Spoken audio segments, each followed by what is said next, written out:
What is up teman-teman, balik lagi bersama saya dengan Bang Korea dalam segmen Ada Apa Ya? Hari ini kita akan bahas tentang dua orang yang sangat-sangat important, yang sangat penting di negara Korea Selatan. Siapakah mereka? Cucu-cucu konglomerat Samsung. Kalau lu lahir sebagai cucu konglo, punya akses ke pendidikan terbaik, punya koneksi, privilege, dan jalan hidup yang sudah jadi, kenapa masih milih jalan yang paling kompetitif? Dan lebih menarik lagi, kenapa dua keputusan yang berbeda justru sama-sama bikin Korea ribut? Di video ini kita akan membahas dua kasus, satu di dunia akademik, satu di dunia K-pop. Dua cucu konglomerat, dua jalan hidup, satu pertanyaan besar, which is, apakah ini soal kerja keras atau privilege? Beberapa minggu terakhir, Korea sempat rame banget bahas tentang Im Dong-hyun. Bukan idol, bukan aktor, tapi anak dari salah satu keluarga paling powerful di Korea, keluarga Samsung. Lebih spesifik lagi, dia adalah anak dari Lee Bu-jin, CEO Hotel Shilla. Dan yang bikin viral, dia masuk Seoul National University, SNU, kampus paling prestisius di Korea. Tapi yang bikin jadi perdebatan bukan cuman dia masuk SNU, tapi bagaimana dia masuk dan apa yang dia katakan setelah itu. Kita mulai dari fakta yang bisa diverifikasi dulu ya, Tems ya. Im Dong-hyun lulus dari Fimun High School, salah satu sekolah elit di Gangnam. Dia diterima di SNU jurusan ekonomi melalui jalur seleksi 2026. Secara akademis, nilainya disebut berada di level top tier sepanjang sekolah. Bahkan di ujian nasional Korea, Suneung, dia hanya salah satu soal. Dan bukan cuma itu, setelah diterima, dia datang ke sebuah seminar akademi di Daechidong. Daechidong, by the way, is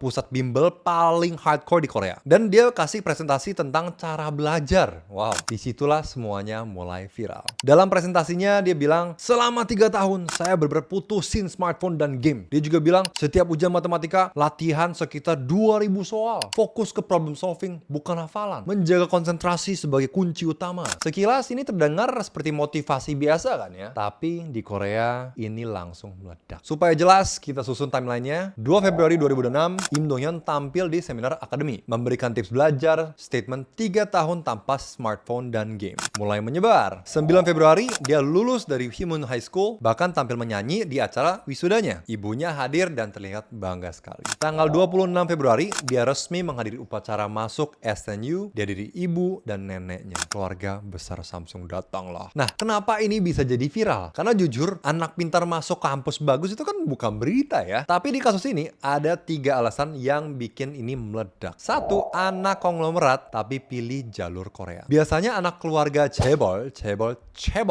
Bahasa kalau kita tulis dalam alfabet dalam huruf itu cebol, tapi dalam bahasa Korea kita panggilnya cebol ya, yang artinya konglomerat di Korea. Jadi biasanya anak keluarga cebol, sekolah internasional, lanjut ke luar negeri, Harvard, Columbia, Brown, ya Ivy League lah ya, bangun jaringan global, dan ini bahkan sudah jadi default path ya. Tapi Im Dong-hyun justru masuk sistem pendidikan Korea, bertarung di sistem ujian paling brutal di dunia, dan ini dianggap sebagai sesuatu yang nggak biasa. Dan kedua, SNU ini adalah simbol legitimasi. Di Korea, SNU bukan sekedar kampus ya, ini adalah bukti lu lolos sistem kompetisi paling ekstrim. Bahkan dalam budaya Korea lama, SNU dianggap sebagai sertifikat yang tidak bisa dibeli dengan uang. Jadi ketika anak konglo masuk SNU, orang mulai bertanya, ini benar-benar pure kemampuan atau ada sesuatu di baliknya? Dan alasan ketiga adalah statement putus smartphone 3 tahun. Ini yang paling memicu diskusi publik. Karena secara teori masuk akal, secara realita hampir mustahil untuk banyak orang. Apalagi di era sekarang. Dan yang bikin sensitif, yang ngomong ini adalah anak dari keluarga super kaya. Ada sedikit informasi tambahan, pas gue tinggal di Korea masih belajar di Hanyang University, ya bukan SNU tapi Hanyang. It's a pretty good school.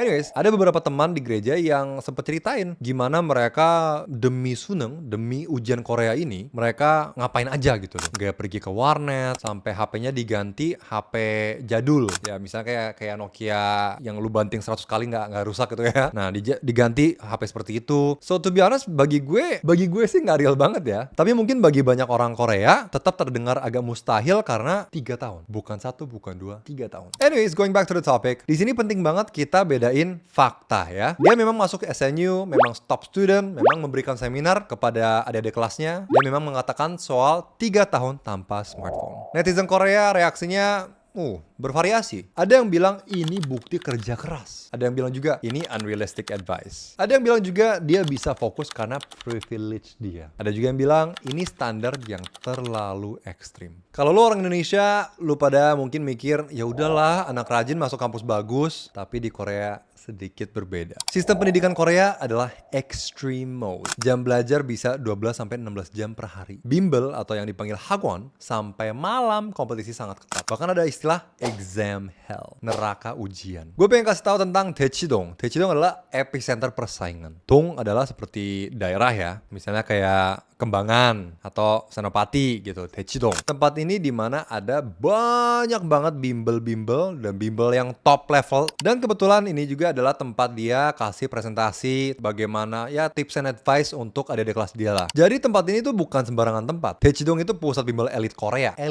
Tempat orang tua invest besar untuk pendidikan. Yang ketiga, gap antara effort dan privilege. Dan ini yang paling sensitif. Karena di Korea, orang percaya kerja keras itu adalah segalanya. Tapi realitanya, akses, lingkungan, dan resources ya juga sangat menentukan kesuksesan seseorang. Jadi sebenarnya perdebatan ini bukan tentang dia saja, tapi tentang pertanyaan yang lebih besar. Apa benar semua orang punya kesempatan yang sama? Dan lebih dalam lagi, kalau seseorang berhasil, apakah itu murni usaha? Sekarang kita coba lihat secara fair. Ada yang bilang, ini pure hard work, 2000 soal per ujian, bukan hal kecil, konsistensi 3 tahun, nggak main game, nggak pegang smartphone. Itulah disiplin tinggi ya. Dan hasil akademik memang terbukti. Ini bukan sesuatu yang bisa dibeli. Ada juga yang bilang privilege tetap berperan. Akses ke bimbel terbaik, lingkungan kompetitif, dukungan finansial tanpa tekanan ekonomi. Jadi ini memberikan starting point yang berbeda. Realitinya, dua hal ini bisa coexist. Dan itu yang sering bikin orang nggak nyaman. Bagi orang Korea yang besar di Indonesia, gue ngelihat dari dua sisi. Di Korea, gue ngelihat bagaimana brutalnya sistem pendidikan. So competitive ya. Dan gue tahu tanpa disiplin ekstrim, memang susah survive. Tapi di Indonesia, gue juga belajar bahwa hidup bukan cuma soal akademik. Dan jujur, pas gue denger 3 tahun tanpa smartphone, pertanyaan gue bukan, wah keren banget. Tapi, seberapa realistis ini untuk kebanyakan orang. Nah, ada satu orang cucu dari keluarga yang sama ya, yang sempat jadi perbincangan publik juga. Annie, nama aslinya Moon So-yoon, seorang idol rookie. Tapi bukan rookie biasa. Dia adalah cucu dari keluarga Shinsegae, salah satu konglomerat terbesar di Korea, yaitu Samsung. Dan sekarang dia debut di grup All Day Project. Langsung viral, langsung sukses, dan langsung kontroversial juga. Cerita ini bukan cuma tentang K-pop, tapi juga sesuatu yang lebih dalam. Very similar dengan cerita yang gue bahas sebelumnya, privilege versus kerja keras. Mari kita mulai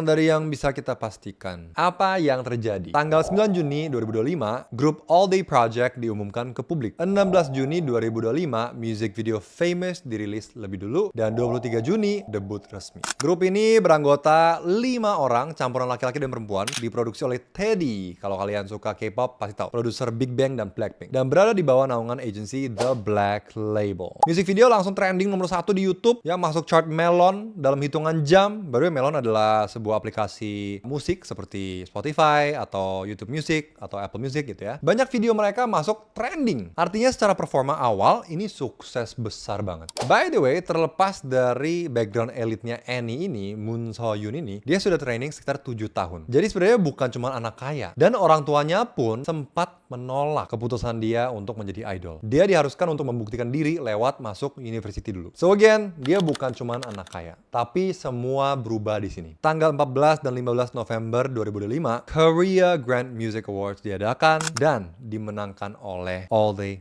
Project. The Grand Prize, Daesang ya. Sedikit anehnya, hanya 154 hari setelah debut mereka. Ini yang menjadikan mereka salah satu grup tercepat dalam sejarah. Secara objektif, ini pencapaian luar biasa. Tapi justru karena inilah kontroversi dimulai. Setelah kemenangan ini, muncul satu pertanyaan besar. Ini terlalu cepat. Kenapa? Muncullah tuduhan-tuduhan dari netizen Korea. Apakah ini karena background Annie? Apakah award ini dibeli? Apakah sistemnya fair? Kontroversi makin panas karena satu hal kecil. Sebuah video viral. Dalam video itu, saat nama grup diumumkan, member lain terlihat menoleh ke Annie. Annie tersenyum sebelum berdiri. Interpretasi publik ada, ya sebagian orang yang bilang reaksi itu aneh, seperti ada sesuatu. Tapi sisi lain pada bilang itu normal kok. Idol sering saling lihat saat shock ya. Hah? Kok bisa? Gitu kan ya. Nah, di titik ini publik terbagi jadi 2 kubu besar. Kubu 1, ini nggak masuk akal. Argumen mereka, rookie terlalu cepat menang Daesang. Banyak senior belum dapat. Background ini mempengaruhi. Dan kubu kedua, ini kerja keras. Argumen mereka adalah lagu mereka memang sukses, chart performanya sangat tinggi. Jadi nggak fair kalau langsung disalahkan. Dan yang menarik di sini, kedua sisi punya logika masing-masing.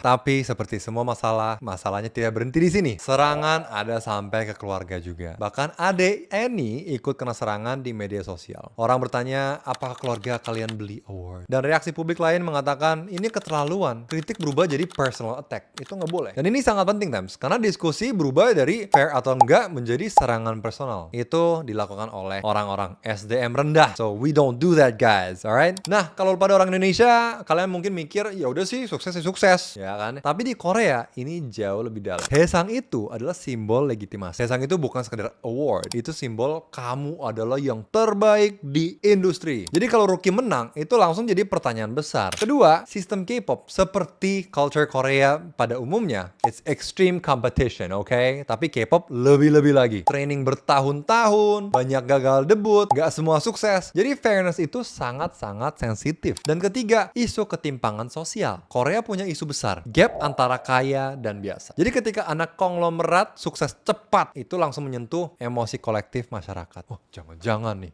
Jangan-jangan nih. Sekarang kita coba ke level yang lebih dalam lagi. Argumen pro-nya, training bertahun-tahun. Lagu sukses nyata, fans support tinggi. Ini bukan sesuatu yang bisa dibuat instan ya. Dan argumen kontra ya, yang mengatakan ini privilege. Exposure tinggi sejak awal, media attention besar, background mempengaruhi perception. Dan realitanya adalah dunia tidak hitam putih. Privilege dan effort bisa terjadi bersamaan. Dan ini sebuah kebenaran yang sangat tidak nyaman ya. Uncomfortable truth. Dua hal ini sering-sering coexist. Dan banyak dari kita mungkin berpikir ini nggak fair banget. That's how life is. Dan gue lihat ini dengan perspektif yang sedikit berbeda ya. Di Korea sistemnya keras, kompetisinya brutal, semua orang fight mati-matian. Kalau di Indonesia kita lebih fleksibel, kita lebih menerima latar belakang berbeda. Dan ketika kita lihat ada anak konglo siapa yang sukses, kalau di Indonesia, wah bagus, atau wah karyanya cakep. Ya intinya kalau di Indonesia, kalau ada yang sukses, ya kita ikut tepuk tangan gitu loh. Ikut suka, ikut bangga gitu ya. Jadi Indonesia lebih menerima latar belakang yang berbeda. Jadi pas gue lihat berita ini, gue nggak langsung bilang ini nggak fair. Tapi at the same time gue juga nggak bilang ini 100%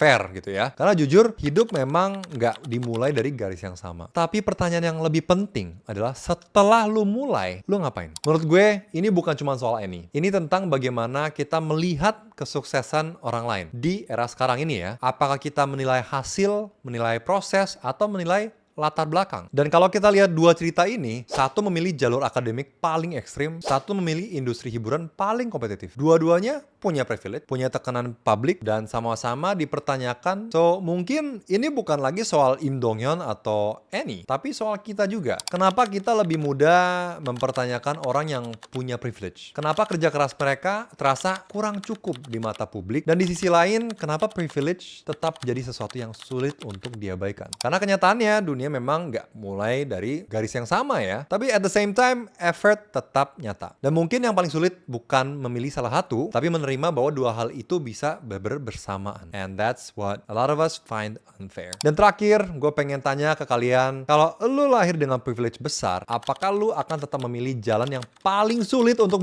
membuktikan diri sendiri? Dan kalau lu lihat orang seperti mereka, lu lebih melihat usaha atau latar belakangnya? Tulis di komentar, karena jujur ini bukan cuma soal Korea ataupun kisah hidup keluarga cebol. Ini soal bagaimana kita menilai kesuksesan di dunia sekarang. Thank you for watching, guys. Sampai jumpa dalam video Ada Apa Ya selanjutnya. Annyeong. Apa kata dunia?